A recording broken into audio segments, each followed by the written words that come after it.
अपति देवता सुतीय महु, मातु प्रथम तव रेख। अमहिमाय मित न सकहि कही, सहस शारदा शेष। सियावर सियावर रामचंद्र रामचंद्र की की जय। जय। पति को इष्ट देव मानने वाली श्रेष्ठ नारियों में हे माता, आपकी प्रथम गणना है। आपकी अपार महिमा हजारों सरस्वती और शेष जी भी नहीं कह सकते। सेवत तो ही सुलभ फलचारी, बरदायिनी पुरारी पियारी। देवी पूज पद कमल तुम्हारे, असुर नर मुनि सब हो ही सुखारे। हे भक्तों को मुंह मांगा वर देने वाली, हे त्रिपुर के शत्रु शिव जी की प्रिय पत्नी, आपकी सेवा करने से चारों फल सुलभ हो जाते हैं। हे देवी, आपके चरण कमलों की पूजा करते देवता, मनुष्य और मुनि सभी सुखी हो जाते हैं।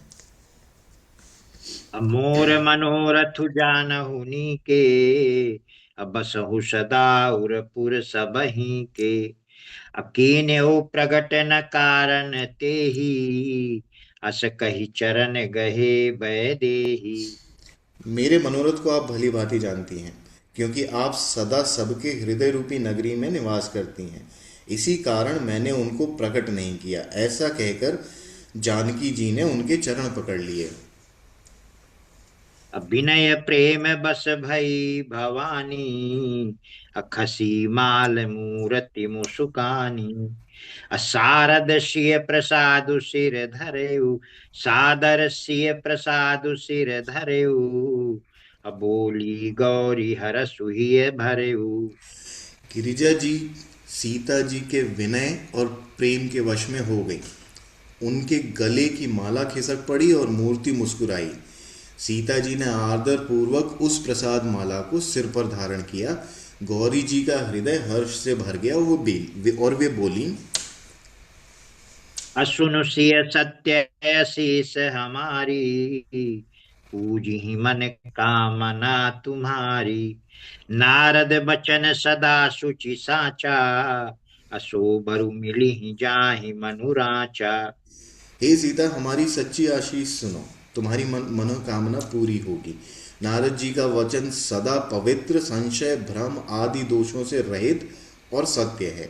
जिनमें तुम्हारा मन अनुरक्त हो गया है, वही वर तुमको मिलेगा।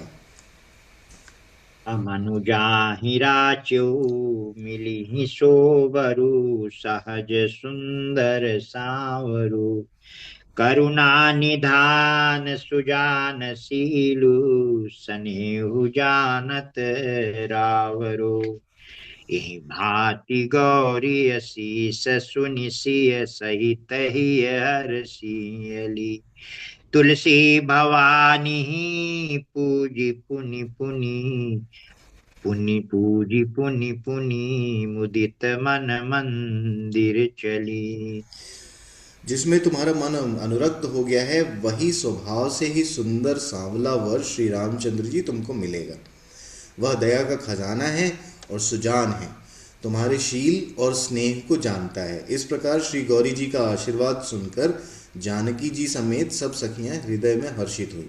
तुलसीदास जी कहते हैं, भगवान जी को बार बार पूज कर सीता जी प्रसन्न मन से राजमहल लौट चली। अजानी गौरी अनुकूल, सियहिए हर सुन जाय कही। मंजुल मंगल मूल, बाम अंग फरकन लगे। सियावर सियावर रामचंद्र रामचंद्र की की जय। जय। गौरी जी को अनुकूल जानकर सीता जी के हृदय को जो हर्ष हुआ वह कहा नहीं जा सकता। सुंदर मंगलों के मूल उनके बाएं अंग फड़कने लगे। हृदय सराहत सिय लोनाई, अगुर समीप गवने दो भाई। राम कहा सबु कौशिक पाही, असरल स्वभाव छुअत छल नाही। हृदय जी में सीता जी के सौंदर्य की सराहना करते हुए दोनों भाई गुरु जी के पास आ गए। श्री रामचंद्र जी ने विश्वामित्र को से सब कुछ कह दिया, क्योंकि उनका सरल स्वभाव है। छल तो उसे छूता भी नहीं है। असुमन पाई मुनि पूजा कीन्ही, अपनी शीश दुहु भाई न दीनी। सुफल मनोरथ हो तुम्हारे, राम लखन सुनि भय सुखारे। फूल पाकर मुनि ने पूजा की, फिर दोनों भाइयों को आशीर्वाद दिया और आशीर्वाद दिया कि तुम्हारे मनोरथ सफल हों। और यह सुनकर श्री राम लक्ष्मण सुखी हुए। करि भोजन मुनिवर विज्ञानी, लगे कहन कछु कथा पुरानी। अभिगत दिवस गुरु आय सुपाई, संध्या करन चले दो भाई। श्रेष्ठ विज्ञानी मुनि विश्वामित्र जी भोजन करके कुछ प्राचीन कथाएं कहने लगे। इतने में दिन बीत गया और गुरु की आज्ञा पाकर दोनों भाई संध्या करने चले। प्राची दिशि शशि उय प्राची दिशि शशि उयउ सुहावा, असिय मुख सरिस देखि सुख पावा। बहुरी विचारु कीन्ह मन माही, असीय बदन समहिम कर नाही।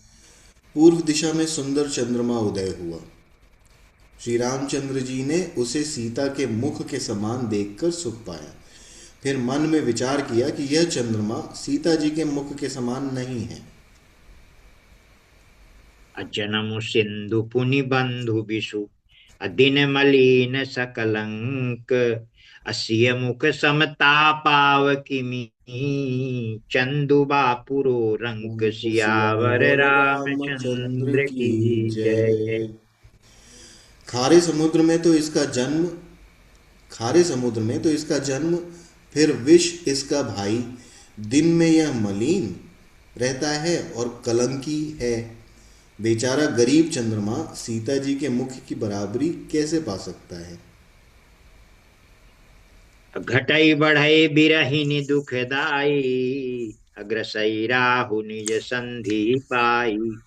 अकोक शोक प्रद पंकज द्रोही, अवगुण बहुत चंद्रमा तोही। फिर यह घटता बढ़ता है और विरहणी स्त्रियों को दुख देने वाला है। राहु अपनी संधि में पाकर इसे ग्रस लेता है। चकवे को चकवी के वियोग का शोक देने वाला और कमल का वैरी उसे मुरझा देने वाला, हे चंद्रमा, तुझ में बहुत से अवगुण हैं जो सीता जी में नहीं है। अभय देहि मुख पट तर दीन्हे, अहोई होई दोषु बड़े अनुचित कीन्हे। असिय मुख छवि विधु ब्याज बखानी, अब गुर पही चले निशा बड़ी जानी। अतः जानकी जी के मुख मुख की तो तुझे उपमा देने में बड़ा अनुचित कर्म करने का दोष लगेगा। इस प्रकार चंद्रमा के बहाने सीता जी के मुख की छवि का वर्णन करके बड़ी रात हो गई जान वे गुरु जी के पास चले। अकरि मुनि चरण सरोज प्रणामा, आय सुपाई कीन्ह विश्रामा।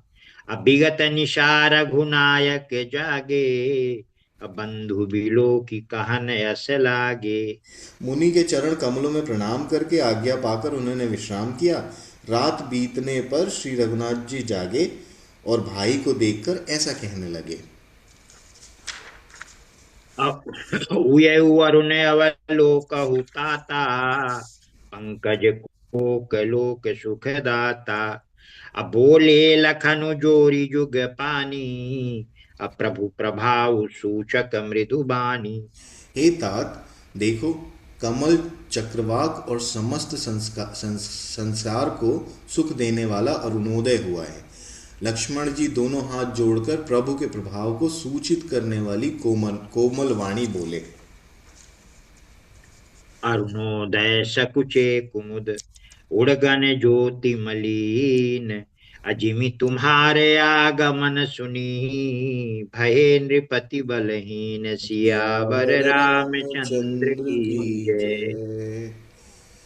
अरुणोदय होने से कुमुदनी सकुचा गई और तारागणों का प्रकाश फीका पड़ गया। जिस प्रकार आपका आना सुनकर सब राजा बलहीन हो गए।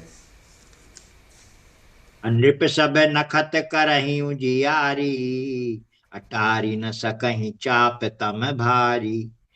कमल कोक मधुकर खग नाना, हर से शकल निसाय अवसाना। सब राजा रूपी तारे उजाला सब राजा रूपी तारे उजाला करते हैं, पर वे धनुष रूपी महान अंधकार को हटा नहीं सकते। रात्रि का अंत होने से जैसे कमल, चकवे, भौरे और नाना प्रकार के पक्षी हर्षित हो रहे हैं, ऐसे ही प्रभु सब भगत तुम्हारे, अहोई हैं टूटे धनुष सुखारे। उयऊ भानु बिनु श्रम तम नासा, अधूरे नखत उजग तेजु प्रकाशा। वैसे ही हे प्रभु, आपके सब भक्त धनुष टूटने पर सुखी होंगे। सूर्य उदय हुआ है, बिना ही परिश्रम अंधकार नष्ट हो गया, तारे छिप गए, संसार में तेज का प्रकाश हो गया। रवि निज उदय ब्याज रघुनाथ रघुराया, रवि निज उदय ब्याज रघुराया। प्रभु प्रताप सब नृपन दिखाया। तब भुज बल महिमा उद घाटी, अप्रगटी धनु विघटन परिपाटी। हे रघुनाथ जी, सूर्य ने अपने उदय के बहाने सब राजाओं को प्रभु का प्रताप दिखलाया है। आपकी भुजा आपकी भुजाओं के बल बल की महिमा को उद्घाटित करने के लिए ही धनुष तोड़ने की यह पद्धति प्रकट हुई है। अब बंधु बचन सुनि प्रभु मुसुकाने, होई सुचि सहज पुनीत नहाने। अनित्य क्रिया करी गुरु पही आए, अचरण सरोज सुभग सिर नाये। भाई के वचन सुनकर प्रभु मुस्कुराए। फिर स्वभाव से ही पवित्र श्री राम जी ने शौच से निवृत्त होकर स्नान किया और नित्य कर्म करके वे गुरु जी के पास आए। आकर उन्होंने गुरु जी के सुंदर चरण कमलों में सिर नवाया। सतानंद तब जनक बुलाए, कौशिक मुनि पही तुरत पठाए। जनक विनय तिनय आई सुनाई, हर से बोल लिए दो भाई। तब जनक जी ने शतानंद जी को बुलाया और उन्हें तुरंत ही विश्वामित्र मुनि के पास भेजा। उन्होंने आकर जानकी जी की विनती सुनाई। विश्वामित्र मित्र जी हर्षित होकर दोनों भाइयों को बुलाया। सतानंद पद बंदी प्रभु, बैठे गुर पही जाय। अचलहु तात मुनि कहेउ तब, पठवा जनक बुलाई। सियावर सियावर रामचंद्र रामचंद्र की की जय। जय। शतानंद जी के चरणों की वंदना करके प्रभु श्री रामचंद्र जी गुरु जी के पास जा बैठे। तब मुनि ने कहा, हे तात, चलो, जनक जी ने बुला भेजा है। मास पारायण आठवां विश्राम, नवान्न पारायण दूसरा विश्राम। अस्सी स्वयंबरु देखिए जाई, ईसु काहि धौ देई बड़ाई। लखन कहा जस भाजनु सोई, नाथ कृपा तब जा पर होई। चलकर सीता जी के स्वयंवर को देखना चाहिए, देखे ईश्वर किसको बढ़ाई देते हैं। लक्ष्मण जी ने कहा, हे नाथ, जिस पर आपकी कृपा होगी वही बढ़ाई का पात्र होगा। धनुष अर्थात धनुष तोड़ने का श्रेय उसी को प्राप्त होगा। हर से मुनि सब सुनिवर बानी, अदीन अशीष सबहि सुख मानी। अपुनि मुनि वृंद समेत कृपाला, अदेखन चले धनुष मखसाला। इस श्रेष्ठ वाणी को सुनकर सब मुनि प्रसन्न हुए। सभी ने सुख मानकर आशीर्वाद दिया। फिर मुनियों के समूह सहित कृपालु श्री रामचंद्र जी धनुष यज्ञशाला देखने चले। रंग भूमि आए दो भाई, अस सुधि सब पुरवासिन पाई।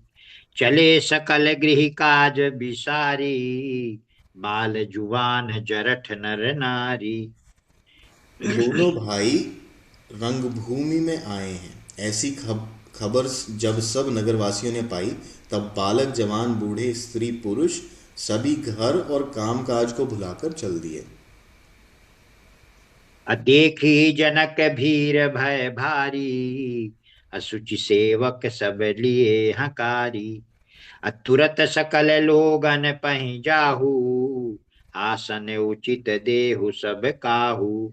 जब जनक जी ने देखा कि बड़ी भीड़ हो गई है, तब उन्होंने सब विश्वास पात्र सेवकों को बुलवा लिया और कहा, तुम लोग तुरंत सब लोगों के पास जाओ और सब किसी को यथा योग्य आसन दो।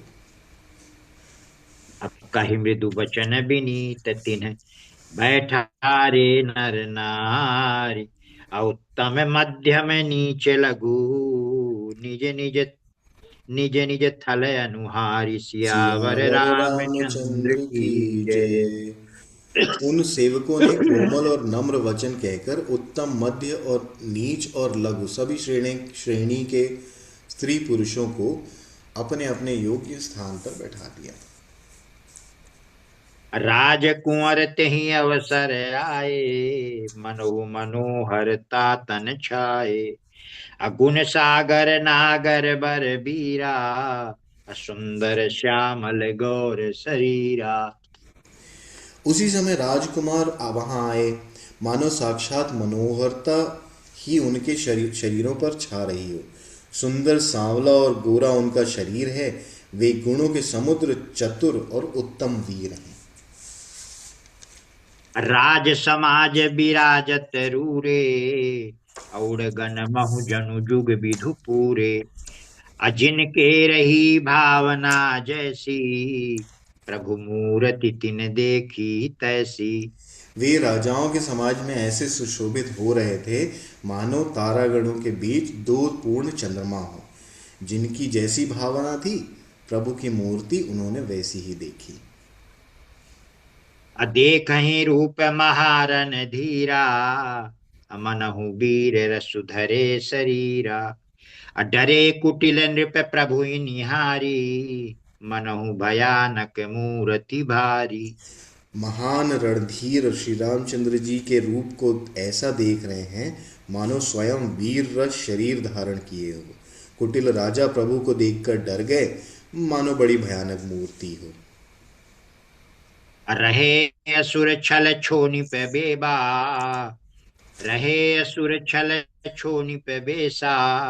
तिन प्रभु प्रगट काल सम देखा, पुरवासिन देखे दो भाई। नरभूषण लोचन सुखदाई।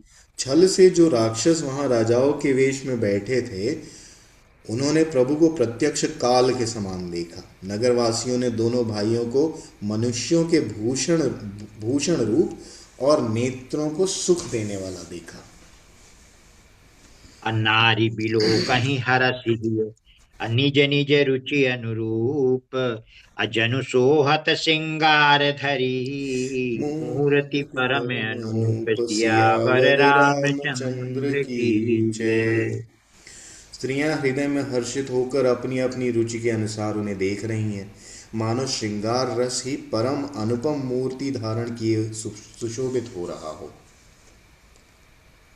विदूषण प्रभु विराट मैं दिशा, बहुमुख कर पग लोचन सीसा।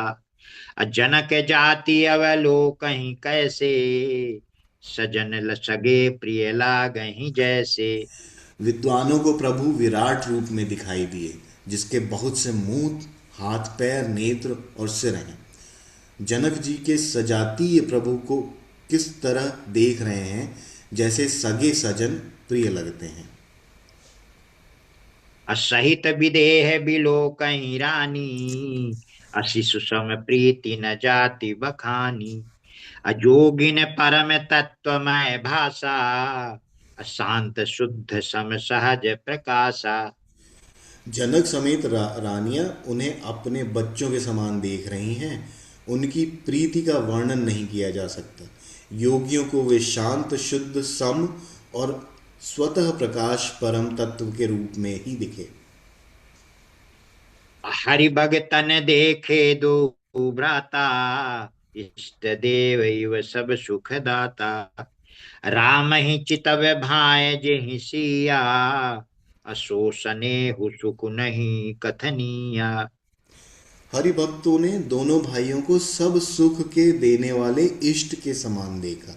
सीता जी जिस भाव से श्री रामचंद्र जी को देख रही हैं, वह स्नेह और सुख तो कहने में ही नहीं आता। आओ पूरे अनुभवती न कही सके को, कवन प्रकार कहे कवि को। यही विधि रहा जाहि जस भाऊ, अतहि तस देखे कौशल राऊ। उस स्नेह और सुख का वे हृदय में अनुभव कर रही हैं, पर वे भी उसे कह नहीं सकती। फिर कोई कवि उसे किस प्रकार कह सकता है। इस प्रकार जिसका जैसा भाव था, उसने कौशलाधीश श्री रामचंद्र जी को वैसा ही देखा। राजत राज समाज महु, कौशल राज किशोर। असुंदर श्यामल गौर तन, विश्व विश्व विलोचन विलोचन चोर। चोर सियावर सियावर रामचंद्र रामचंद्र की की। जय। सुंदर सांवले और गोरे शरीर वाले तथा विश्व भर के नेत्रों को चुराने वाले कोसलाधीश के कुमार राज समाज में इस प्रकार सुशोभित हो रहे हैं। सहज मनोहर मूरति दो, कोटि काम उपमा लघु सो।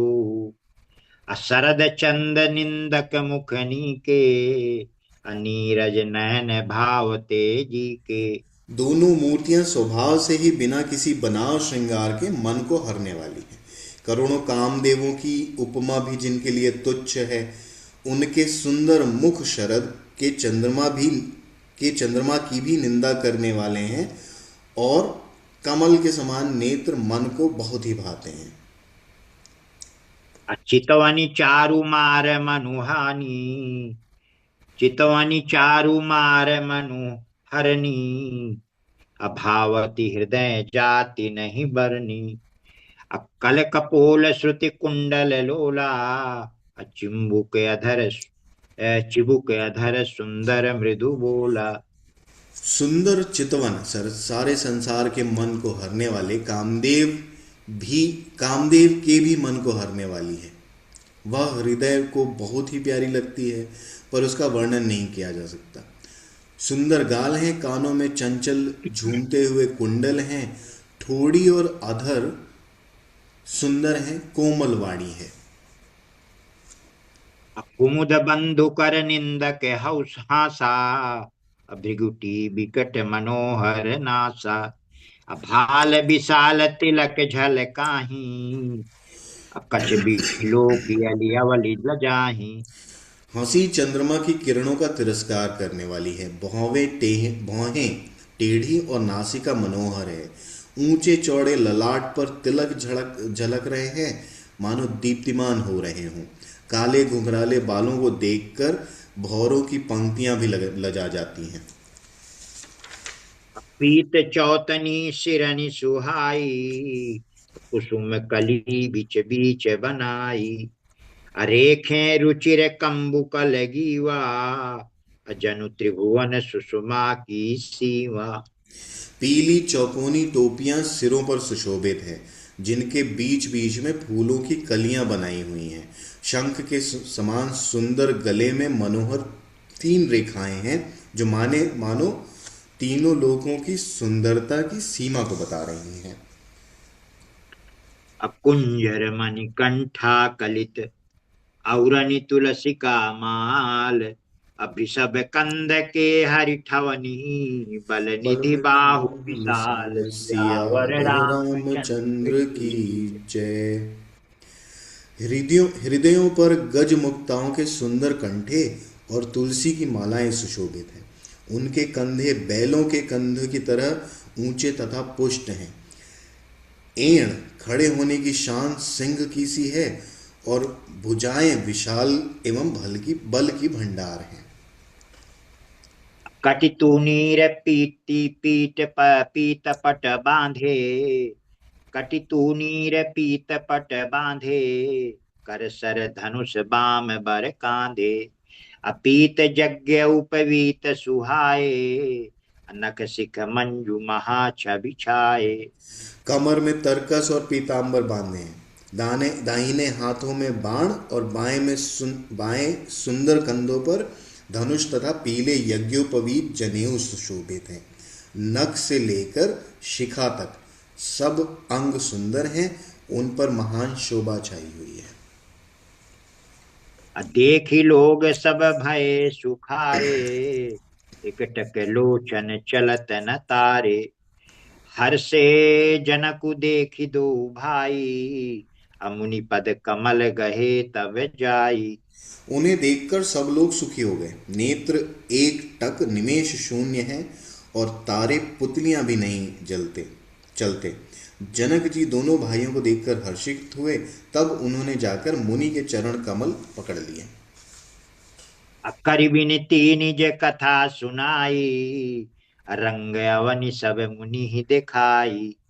जहाँ जहाँ जाहि कुंवर बर दो, तहाँ तहाँ चकित चितव सब को। विनती करके अपनी कथा सुनाई और मुनि को सारी रंगभूमि यज्ञशाला दिखलाई।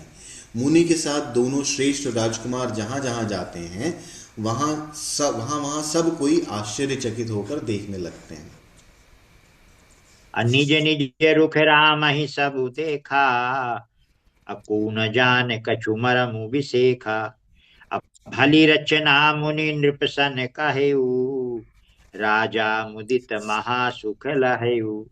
सबने राम जी को अपनी अपनी ओर ही मुख किए हुए देखा, परंतु इसका कुछ भी विशेष रहस्य कोई नहीं जान सका। मुनि ने राजा से कहा, रंगभूमि की रचना बड़ी सुंदर है। विश्वामित्र जैसे निस्पृह विरक्त और ज्ञानी मुनि से रचना की प्रशंसा सुनकर राजा प्रसन्न हुए और उन्हें बड़ा सुख मिला। पापा 5 मिनट बचे। तब मंचन ते मंचुक सुंदर बिशद विशाल, अमुनि समेत दो बंधु तहाँ बैठा बैठा रे रे महिपाल। महिपाल सियावर सियावर रामचंद्र रामचंद्र की की जय, जय। उमापति पति महादेव महादेव की की जय, जय। पवन पवन सुत सुत हनुमान हनुमान की की जय। जय। सब मंचों से एक मंच अधिक सुंदर उज्जवल और विशाल था। स्वयं राजा ने मुनि सहित दोनों भाइयों को उस पर बैठाया। अच्छा, ये क्षत्रियों में भी यज्ञोपवीत संस्कार होता है क्या? हम्म। यहाँ पे लिखा क्यों हुआ है। नहीं होते? और एक चीज और बताइए, हम्म। रघु तो इनके राम जी के परदादा वगैरह थे ना, तो इनको रघुनाथ क्यों बोलते हैं? रघु, ये उस वंश में सबसे, क्योंकि ब्रह्म की श्रेणी दी गई नहीं इनको, हम्म। तो रघुवंश में ये उन सब नाच का मतलब कि सबसे ज्यादा उत्तम, प्रवीण, मालिक रघु इनके दादा नहीं बल्कि दादा के दादा के दादा थे। हम हम्म। आज देखे ना, आज हम देखे इसमें रघु जो है, हमें अब इनके पिताजी दशरथ हुए, दशरथ के पिताजी अज हुए, अज के पिताजी ययाति हुए, नहीं, है है बहुत और बहुत आगे। हम्म। नहीं, वो नहुष शुरू। भी इन्हीं के, नहुष भी है, और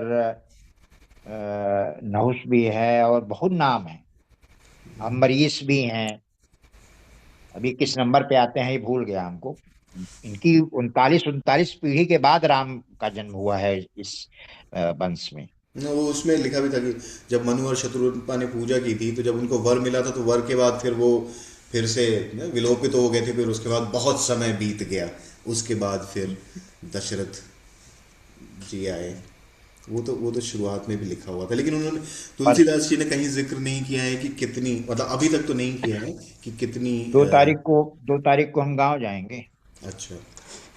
बाबू तक्कू भंडारा कर रहे हैं, एक को उनके यहाँ मानस बैठ की होगी, हनुमान जयंती है ना 2 को। अच्छा, मुझे लगा एक को है, यहाँ पे एक को मना रहे हैं। हनुमान जयंती एक को वहां मना रहे हो तो ये वहां 24 घंटे पीछे चलता है ना। हाँ, यहाँ पे रामनवमी भी एक दिन पहले थी, वहाँ 27 को थी, यहाँ 26 की थी। हम्म। ठीक हो गया पापा। ठीक होगा। प्रणाम। खुश रहो।